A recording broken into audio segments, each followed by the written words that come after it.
Kita di sini sebagai pendukung Amin Nikita Mirzani bersikap fair-fair aja ya.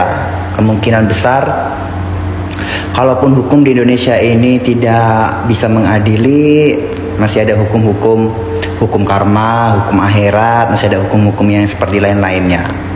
Karena yang kita lihat di sini juga, di sini yang zolim itu bukannya Amin Nikita Mirzani, tapi mereka yang sok suci tapi hasilnya zolim.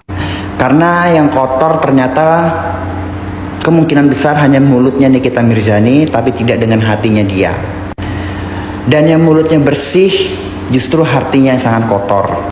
Contoh yang bicaranya sangat sopan seperti Dr. Richard, membuat produk yang overpriced dan overclaim dan sekarang jadi tersangka. Yang kedua, baru-baru ini Dr. Gladys sedang dalam kasus produk yang dia buat itu tidak sesuai dengan kandungan isiannya.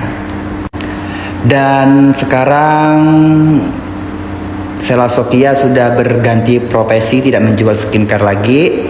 Sekarang dia sedang menjual berpakaian dan kasusnya sudah tertutup. Dan Heni Sagara nggak tahu sekarang, dan kayaknya tertutup juga kasusnya. Sepertinya kalau Dr. Richard doang yang ditahan, itu sepertinya nggak adil.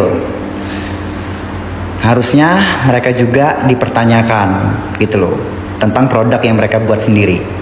Kalau cuma Dr. Richard doang yang ditahan, itu tidak adil. Dan tidak adil bagi Nikita Mirzani yang membela rakyat dan dihukum segitu lamanya.